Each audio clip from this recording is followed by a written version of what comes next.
buenos días, bienvenidos a Los Asesores, este espacio en donde te ayudamos a resolver todas las dudas, inquietudes o incluso a resolver ese caso en materia jurídica que tienes ahí en casa o en tu entorno. Y por ello también traemos a los mejores abogados de Aguascalientes que nos ayudan a entender la situación o ser una guía importante para cada uno de estos casos.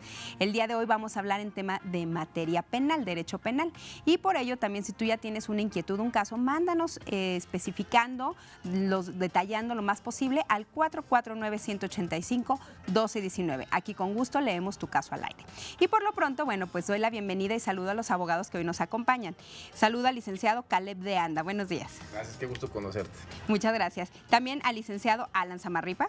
Buenos días, un gusto estar en este programa. Nosotros encantados, sobre todo porque sabemos las agendas tan importantes que tienen, el conocimiento y que vengan a compartirlo con toda nuestra audiencia. Y al maestro Fernando Marentes. Gracias por la invitación, buenas. No, muchísimas gracias. Y bueno, nosotros ya estamos listos con varios casos y ya tenemos el primero. Y si me permiten, lo leo e inicio con el licenciado Caleb. ¿Le parece? Sí, con gusto. Estamos muy preocupados por el hecho de que un sujeto está acosando constantemente a través de las redes sociales a su hija, en el caso tal cual.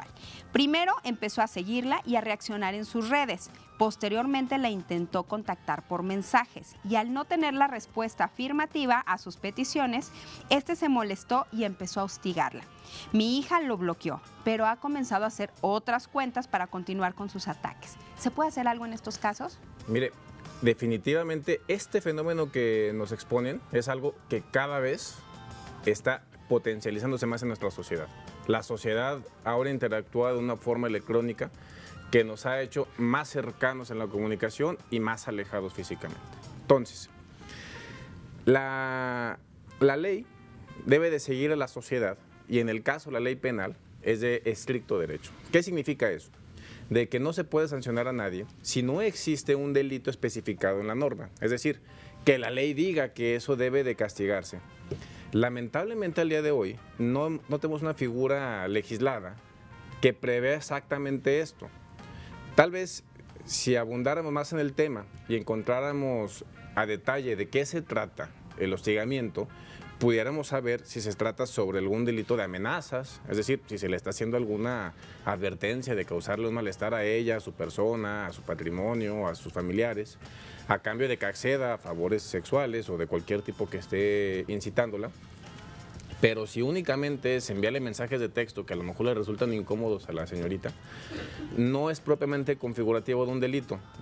Tendríamos que ver más allá para ver si el Ministerio Público, que es el titular de ver estos temas, pudieron no encontrarle una acción suficiente para presentarlo ante un juez y que esta sujeta ahora sí vea consecuencias legales que pudieran llevar a la prisión. Entonces, con los datos que nos exponen ahorita, yo le pudiera decir que no hay nada penal que perseguir ahí. Porque no hay los datos. Pero, maestro Fernando, conocemos ya al ciberdelito y todas las variantes que hay a través de este mundo paralelo de las redes sociales. ¿Qué tenemos que tener de elementos para poder determinar si es un delito o no? ¿O en qué momento sí nos tenemos que preocupar o hacer algo? Uno de los elementos más importantes que se debe de considerar es que se haya materializado una conducta, que haya una afectación concreta.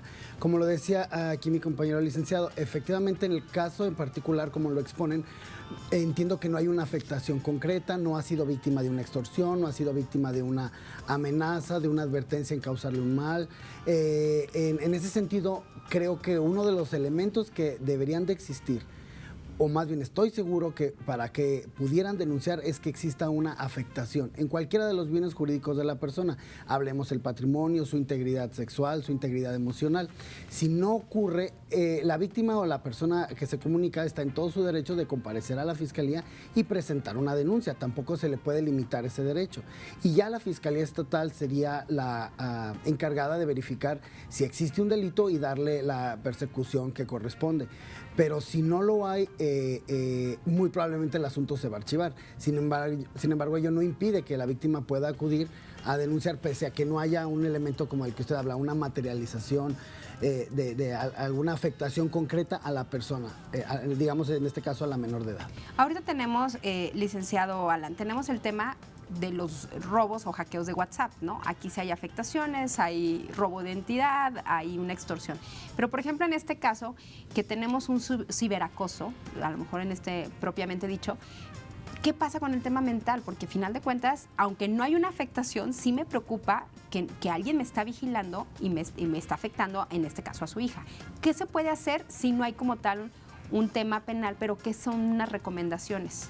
Bueno, una de las recomendaciones que se lleva a cabo y lo primero que se debe de hacer, en este caso que yo recomiendo, es dar aviso a la policía cibernética. Creo que ya se ha dado mucho publicidad a lo que viene siendo la policía cibernética para efecto de que puedan verificar si la cuenta, primero, si tiene alguna persona que sea titular de esa cuenta, ya sea Facebook, WhatsApp, Instagram, para efecto de que puedan cesar esa cuenta y poder bloquearla. También, de hecho, reportarla ante la red social que corresponda.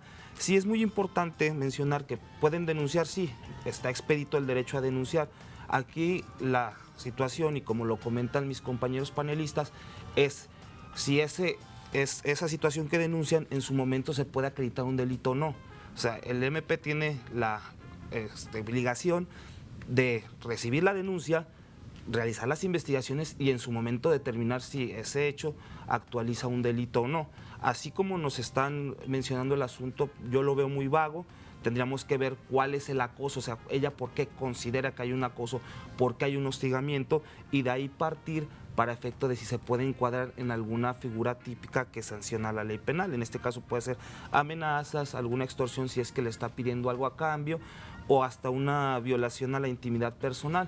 Es así que lo que se recomienda más, antes que nada, reportar ante la policía cibernética y ante la red social para efecto de que sancionen la cuenta que está hostigando. Sí, que lo de menos es seguir abriendo otras. Y aquí me llega una duda, una inquietud. ¿Qué pasa con el tema de los países?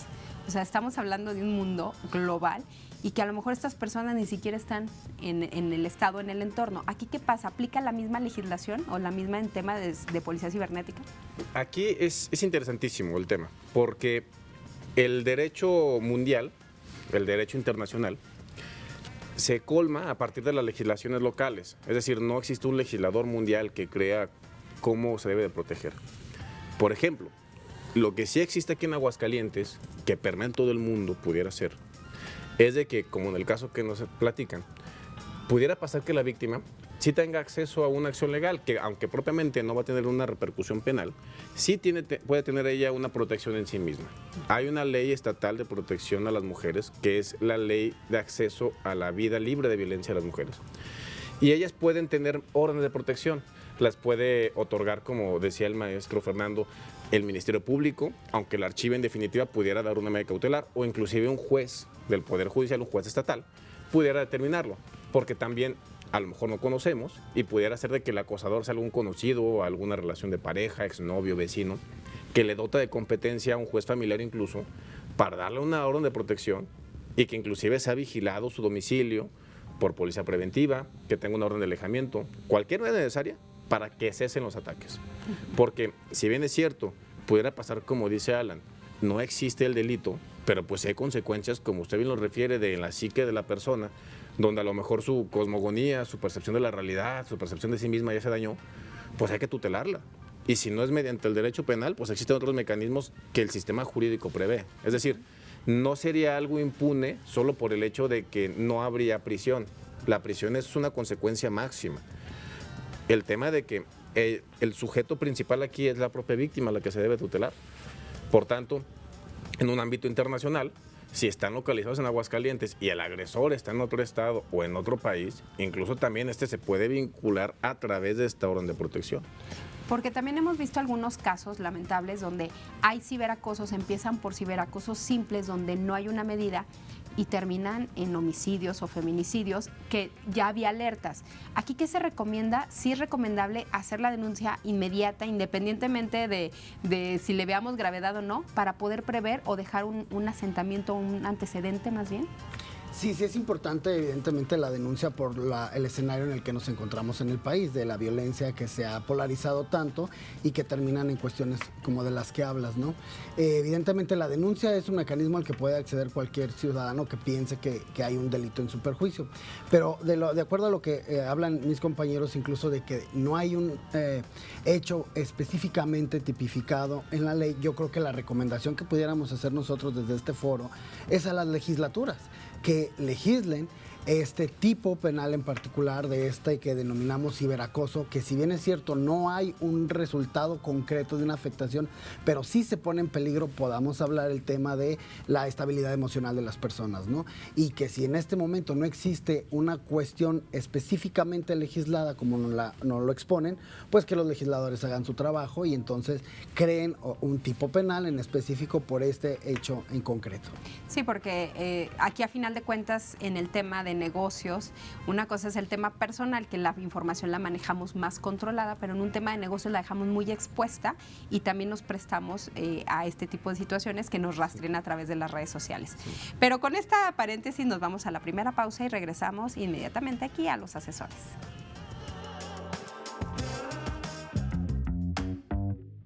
Al momento que te detienen, lo único que tienes derecho es a guardar silencio porque todo puede ser utilizado en tu contra.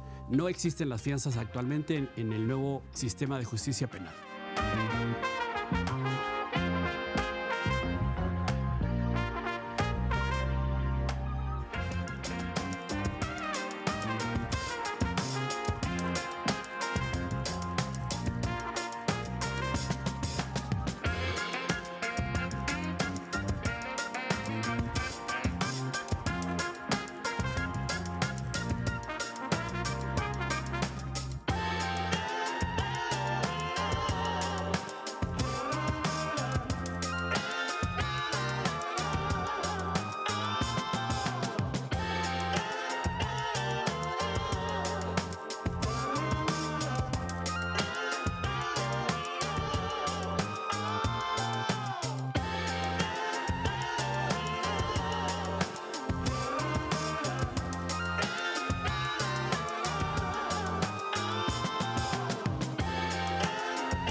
Agradecemos que nos mande sus casos, dudas e inquietudes para los mejores abogados que hoy en materia penal nos acompañan aquí en el estudio, en Los Asesores.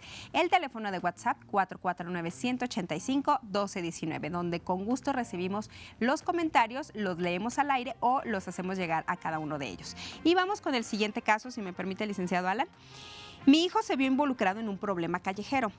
Está detenido en el Ministerio Público. Según me dicen que el motivo es un delito, y lo entrecomillo, grave. Mi pregunta es, ¿hay forma de ampararse, pagar una fianza o algo así para obtener su libertad? Creo que es muy buena pregunta y es muy recurrente tener este tipo de asuntos. Lo primero que hay que tener en cuenta es, hay que asesorarse, o sea, asesorarse, hay la defensoría particular y hay la defensoría pública. Hay que asistir con los expertos del asunto y es muy importante también tomar en cuenta esa situación de los amparos. O sea, creo que mucha gente piensa que los amparos hacen maravillas y que con eso se soluciona cualquier problema jurídico que puedas tener. Hay que delimitar que cuando hay una detención, el amparo solamente nos sirve en este caso para cuando hay una incomunicación o en este caso una privación que consideremos ilegal de la libertad. Entonces es para lo que nos ayuda el amparo, no es que tramitando el amparo vaya a obtener su libertad inmediatamente. El Ministerio Público, cuando tiene una persona detenida, tiene un cierto tiempo. En este caso, creo que es una persona adolescente por la situación que me están comentando. Entonces, en materia adolescente se tiene 36 horas para investigar, que se puede ampliar a 48 horas para hacer la investigación. Es así que el hecho de también mencionar lo que vienen siendo las fianzas, sí es muy recurrente que lleguen los clientes y nos mencionen, es que ya tengo dinero, hay que pagar la fianza. Esa parte ya no se maneja en las agencias del Ministerio Público, la parte de las fianzas. Aquí lo que hace el Ministerio Público es agotar el término que se le da, en este caso 36 horas o 48 horas para efecto de realizar las investigaciones, ver si se puede actualizar un delito, segundo, si hay pruebas necesarias para efecto de que él pueda llevarlo a un juzgado, en este caso de adolescentes o en su caso de que sea mayor de edad, a un juzgado de control ya en el partido judicial que pertenezca, y una vez que se realice eso ya pasaría a una segunda etapa que sería un órgano jurisdiccional, pero mientras está con el agente del Ministerio Público, ahí no hay fianzas en este momento. O sea, tendrá que esperar al momento de que él tenga que también, le van a dar su derecho a él de que pueda realizar alguna llamada, de que pueda en este caso tener contacto con su madre para que puedan platicar y en ese momento ya puedan determinarle cuando se fenezca el plazo si es que van a, en este caso, en palabras más coloquiales, llevarlo a un juzgado o en este caso le van a dar una inmediata libertad. Este es un proceso. Imagino que hay tiempos, la importancia de un buen abogado, de un tema de asesoría. ¿Esta estrategia o qué otras estrategias podemos utilizar en este tipo de casos? Porque luego nos entrecomilla grave. Entonces aquí ya también implica otras situaciones.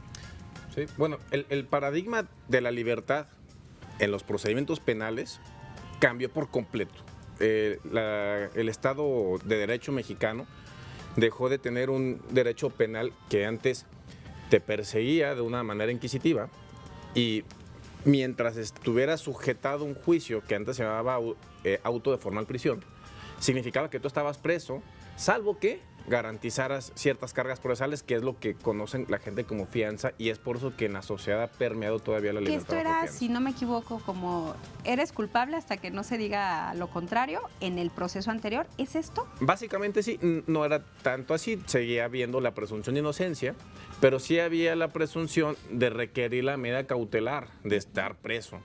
Y la libertad se conseguía consignando un dinero que fuera suficiente para reparación del daño, multas y las cargas que impusiera el juzgado. Y que no era como una libertad, sino era un proceso intermedio nada más. Bueno, la libertad es una libertad material, porque formalmente estabas preso. De hecho, por eso se llamaba así, auto de formal prisión. Incluso ahora, aunque ya se rompió con ese paradigma, seguimos cargando con ese vicio durante muchos años, hasta apenas el año pasado que se animaron los tribunales a acatar una sentencia internacional que los ordenó a que la presunción de inocencia se respete desde el día 1 y no como pasaba con varios delitos, a lo mejor se refiere grave, porque eran denominados de prisión preventiva oficiosa, lo que significaba de que usted y yo y cualquier otro que el Ministerio Público señalara como probable comisor de un hecho punible, como probable, era suficiente para que usted estuviera en prisión. Imagínese la gravedad de eso. Sin fianza, porque antes por lo menos había fianza, ahora no, era prisión o prisión. A partir de esta sentencia ya no existen los delitos de prisión preventiva oficiosa, que puede enfrentarse a un procedimiento en prisión y todavía es un riesgo que asumen muchas personas, lo es, pero la Fiscalía ahora está obligada a determinar el por qué la necesidad de esa medida. Es decir, no es como todavía el año pasado que el juez cuando decía, a ti te trajeron por este delito y para mí con eso me basta, para que estés en prisión, aunque no se haya desahogado ni una sola prueba. Así funcionaba. Se acató esa resolución, entiendo que ya no se aplica la prisión preventiva de forma oficiosa, ya se tiene que justificar en caso que la Fiscalía lo requiera, pero como comenta el licenciado Alan, es importantísimo asesorarse desde el primer momento con un buen abogado. Y que hemos visto muchísimos casos, estoy hablando de internacionales o nacionales, que por un mal proceso se tumba todo, ¿no? Entonces aquí, o por un muy buen abogado, se puede cambiar. Vamos al siguiente caso, si me permite, maestro Fernando. Soy maestra de regularización. Tengo la preocupación porque una de mis niñas demuestran conductas raras. Presiento que está siendo violentada en casa. Yo le intenté platicar con su familia y lo único que me dijeron es que no me metiera en lo que no me importa. Las conductas extrañas de la niña continuaron y mi preocupación incrementó de unos días para acá. Ya no me la han traído y tengo miedo que le estén golpeando o haciendo cosas peores. Bueno, la recomendación principal en este caso para la maestra es reportarlo a sus superiores. El Instituto de Educación de Aguascalientes tiene un protocolo muy específico en la materia para actuar en casos donde los mismos maestros que están frente al grupo advierten situaciones de violencia sobre los menores y que en ese supuesto le tiene que informar a su superior jerárquico. En este caso me imagino debe ser el director de la escuela, o si es maestra de regularización, no sé si sea particular, pero de la forma en la que sea, tiene que dar aviso a la gente del Ministerio Público para que la gente del Ministerio Público inicie una investigación y que se envíen a los agentes de policía de investigación al domicilio de la menor y que se indague si efectivamente está siendo objeto de violencia por parte de los padres. Puede ser violencia física o violencia emocional. Aquí tenemos un intermediario, ¿no? Que es la maestra. Normalmente aquí es un particular dando un servicio. En las escuelas están los maestros o los directores. ¿Se pueden ellos emitir una demanda directamente? Cualquier persona puede ir ante la gente del Ministerio Público a denunciar cualquier hecho que considere delictivo. En este caso, la maestra está completamente facultada para acudir ella como particular ante el Ministerio Público y decir: sospecho que esta menor está siendo víctima de violencia por parte de sus padres. Incluso también pudiera ir al DIF estatal. Sin embargo, creo que pudiera ser más efectivo la comparecencia de la maestra, que me especifica que es una maestra particular, ante la gente del Ministerio Público, porque si ella sospecha de esta situación es porque algo ya vio en la niña. Entonces, dejarlo así sin reportar, incluso pudiera ella incurrir en una responsabilidad si no lo reporta, porque desafortunadamente nos hemos enfrentado a asuntos sumamente delicados donde terminan pues con niños privados de la vida, ¿no? Por situaciones de alcoholismo y drogadicción en las que los padres se encuentran. Y aquí tenemos una mala práctica que a veces no nos atrevemos a denunciar o a demandar por un tema de repercusión o de merma involucrado. ¿Pasa esto y qué nos recomiendan, licenciado? Bueno, primero manifestar que en este caso vemos una hipótesis que puede ser una violencia familiar, que es un delito que se sigue de oficio. Cualquier persona, como lo menciona el maestro Marentes, lo puede denunciar. Aquí la situación más que nada es empezar con la denuncia. Tú denuncias un hecho probablemente que pueda constituirse delito. Entonces, ¿qué es lo que tiene que hacer el Ministerio Público cuando recibe esa denuncia? Mandar a los agentes investigadores a realizar diversos actos de investigación. En este caso, citar a los padres, dar vista a algún tutor para efecto de que pueda también ser un representante externo de lo que vienen siendo los padres, porque en este caso ellos pueden ser probablemente las personas que en su momento lleguen a ser señaladas como imputadas. Y posteriormente también en su caso, si ven alguna situación de riesgo, poder emitir órdenes de protección para efecto de que la niña pueda estar en un ambiente sano y no en un ambiente de riesgo, que sabemos que la autoridad tiene que actuar de manera anticipada para efecto de que el día de mañana no podamos tener alguna situación todavía más grave con la menor. Es así que aquí también es recomendable pues darle vista a la Procuraduría de Defensa del Menor, que está adscrita a DIF estatal, para efecto de que pueda dilucidarse el tema. Y que se proteja por todos lados. Y tengo otro caso, licenciado. ¿Qué significa ser imputado, procesado, indiciado? ¿Es lo mismo? ¿Y en qué momento puedo saber yo que se me denuncia, quién me denuncia y los hechos por los cuales se me denuncian? Incluso me surgió una duda relacionada, porque cuántas veces hasta por maldad o por temas de conflictos familiares se denuncia contra un menor al DIF nomás por hacer mella, ¿no? Entonces, ¿este tipo de cosas pasan muy comúnmente? Es común que hayan denuncias falsas, eso es una realidad. Enterarse de que existe un procedimiento en tu contra no es factible. Antes había una práctica que muchos abogados hacían, que eran los famosos amparitos buscadores. Amparitos buscadores. Así le llamaban. Pero la realidad es de que ya las fiscales ya no están obligados a rendir información cuando no existe ya un procedimiento en contra de alguna persona. La denominación que existe en cuanto a indiciado, imputado, acusado o condenado, todas esas son para respetar sus derechos de presunción de inocencia. Porque nadie se puede ser considerado como un delincuente hasta que no existe una sentencia firme que así lo determine. Bajo esa temática, para saber qué calete una persona, pues de luego que es muy diferente a alguien que tiene una sentencia ejecutoriada en su contra, donde se sabe que él cometió un delito, a alguien que simplemente está siendo procesado. Porque el hecho de ser procesado te da la calidad de indiciado. Si ya estás dentro de un juicio, te da la calidad de imputado, es decir, que el juez encontró elementos suficientes para que le sea atractivo tenerte en un juicio y ya te denominan ahora imputado. Si traspasas la etapa intermedia, cuando se formula la acusación, te conviertes en un acusado, que es cuando formalmente el Ministerio Público ya realiza una acción penal y ya expone un caso concreto en contra tuyo, donde ya no van a buscar más pruebas, sino que se ofrecen. Entonces, como parte de estos tecnicismos del proceso para poder determinar. Pues muy interesante, yo creo que es un tema donde necesitamos estar conociendo cada vez más para saber que en el dado caso que no suceda, tener los elementos y sobre todo acercarse a los expertos. Y pues se nos acaba el tiempo, licenciados, pero si me permiten, doy sus teléfonos para que si usted quiere contactarlos y acercarse con ellos en temas de asesoría, seguimiento o incluso que retomen sus casos, mire, no se va a arrepentir. Les doy sus teléfonos, licenciado Caleb de Anda, 4493-103668, licenciado Alan Zamarripa, 449-142-2039 y maestro Fernando Marentes, 449-111-91-60. Y pues de esta manera agradecemos, también mandamos un saludo y agradecimientos al Congreso Estatal de Abogacía de Aguascalientes, que siempre nos trae a los mejores abogados del Estado. De parte de todo el equipo de producción, Rosy Aguilar se despide y lo espera en la próxima emisión de Los Asesores. Hasta la próxima.